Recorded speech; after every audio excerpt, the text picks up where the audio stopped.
Selamat pagi adik-adik, apa kabarnya? Aku berharap adik-adik mahasiswa masih dalam keadaan sehat dan masih tetap semangat untuk melanjutkan perkuliahan kita pada pagi hari ini. Pada pagi hari ini kita kembali bertemu di perkuliahan secara daring di mata kuliah Sistem Informasi Manajemen. Dan pada mata kuliah ini kita sudah masuk topik yang kelima, dan di topik ini nantinya kita akan membahas tentang organisasi para manajer, struktur, dan kegiatan-kegiatannya. Ada beberapa subtopik yang akan kita bahas pada pertemuan ini. Yang pertama adalah sistem komputer, yang kedua sistem informasi, yang ketiga pengembangan sistem informasi, yang keempat lingkungan organisasi, yang kelima hierarki dan kerumitan organisasi, dan yang keenam adalah pemusatan wewenang. Kita langsung saja masuk pada subtopik yang pertama, yaitu tentang sistem komputer. Sistem komputer sangat penting dalam dunia bisnis dan perdagangan, dan pemahaman tentang teknologi komputer merupakan suatu keharusan dalam memahami sistem informasi. Jadi, sistem komputer ini saat ini sudah sangat banyak digunakan oleh bisnis-bisnis untuk mempermudah pekerjaan dari bisnis tersebut.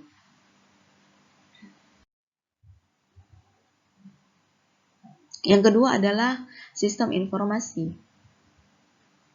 Yang paling penting bagi manajer adalah pengetahuan sistem informasi, yakni sistem yang diciptakan oleh para analisis dan manajer yang berguna untuk melaksanakan tugas khusus tertentu yang sangat esensial bagi fungsi organisasi. Jadi, dengan adanya informasi, seorang manajer akan dapat menentukan kebijakan-kebijakan apa yang harus diambilnya untuk membuat bisnisnya menjadi lebih baik dan lebih meningkat lagi.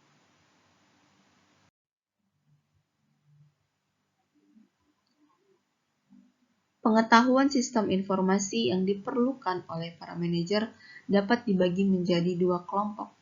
Yang pertama adalah pengolahan data bisnis, di mana pengolahan data bisnis adalah pengolahan data, pencatatan, dan pengolahan transaksi yang dilakukan oleh suatu organisasi dalam jumlah yang sangat banyak. Yang kedua adalah sistem informasi manajemen. Para manajer di berbagai tingkatan sering menerima ringkasan laporan transaksi bisnis maupun data terperinci dan ekstensif tentang berbagai kegiatan lain. Untuk itu diperlukan sistem informasi yang ekstensif dan rumit yang mampu memuaskan keperluan para manajer akan informasi. Dengan adanya sistem informasi manajemen yang kompleks akan menyebabkan informasi yang diinginkan para manajer dapat terpenuhi, sehingga dengan adanya informasi-informasi tersebut akan mempermudahkan bagi para manajer dalam pengambilan keputusan dan kebijakan terhadap sesuatu hal yang nantinya akan berguna bagi organisasi atau bisnis yang dikelola oleh manajer tersebut.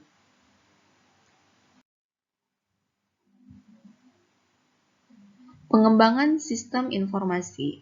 Pengembangan sistem informasi yang sesuai memerlukan perpaduan dari berbagai pengetahuan tentang sistem komputer, sistem informasi, dan pengetahuan tentang bagaimana merancang dan menerapkan sebuah sistem informasi serta bagaimana memperoleh sistem komputer yang diperlukan.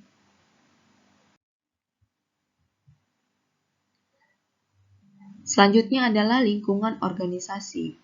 Lingkungan organisasi adalah kekuatan-kekuatan ekonomi, budaya, dan politik yang mempengaruhi kehidupan organisasi, seperti perubahan suku bunga, tingkat serapan tenaga kerja, karyawan, pelanggan, para pesaing, para investor dan kreditor, dan hal-hal lainnya.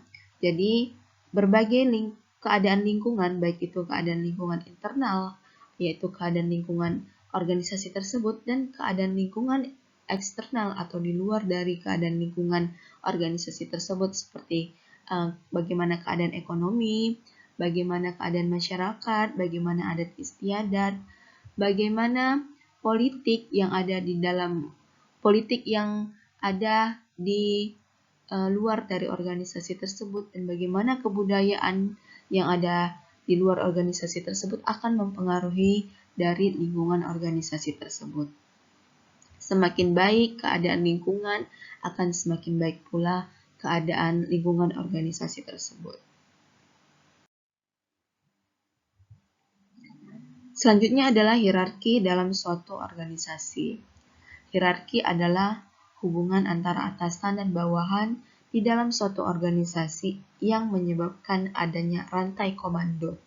Hal ini akan menyebabkan adanya pelapisan atau tingkatan personil di dalam organisasi. Dengan adanya hierarki, maka seseorang akan tahu dan dapat menempatkan dirinya.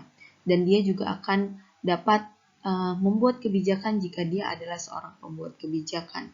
Dan dia adalah orang yang dapat melakukan kebijakan atau pekerja dengan adanya hierarki ini. Dan dengan adanya hierarki ini dapat menjadi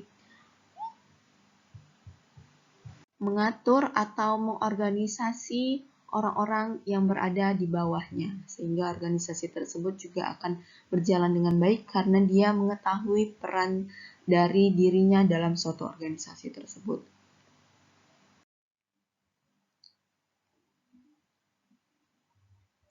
Lalu yang terakhir adalah pemusatan wewenang.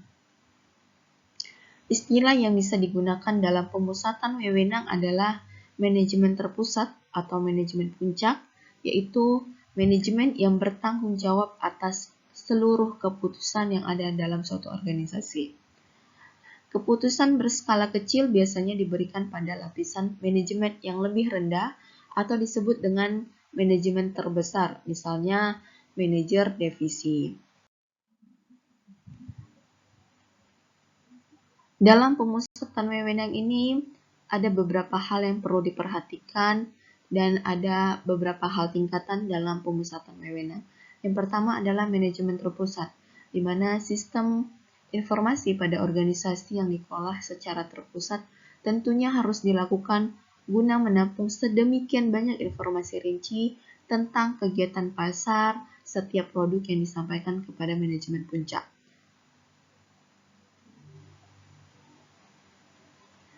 Yang kedua adalah manajemen terbesar, yaitu manajemen terbesar melakukan pendelegasian kegiatan pemusatan keputusan pada unit-unit terkecilnya yang biasanya disebut sebagai divisi. Jadi contoh dari manajemen terbesar ini adalah manajer dari divisi atau bagian-bagian pada setiap organisasi, dan dia bertanggung jawab pada divisinya masing-masing.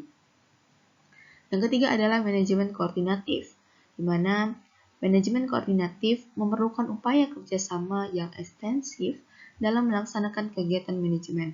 Oleh karena itu, para manajer yang ada di berbagai lapisan hierarki biasanya berperan serta dalam pembuatan keputusan utama. Jadi manajemen koordinatif ini adalah membentuk suatu koordinasi dengan semua orang-orang yang dapat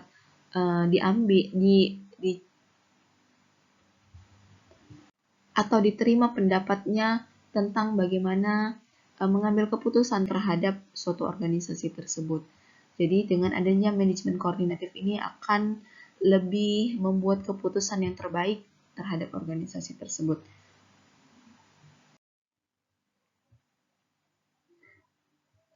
Demikian paparan saya tentang topik yang kelima ini. Untuk melengkapi pertemuan kita pada pagi hari ini, ada beberapa tugas yang harus adik-adik mahasiswa kerjakan. Yang pertama adalah jelaskan tentang sistem komputer dan sistem informasi.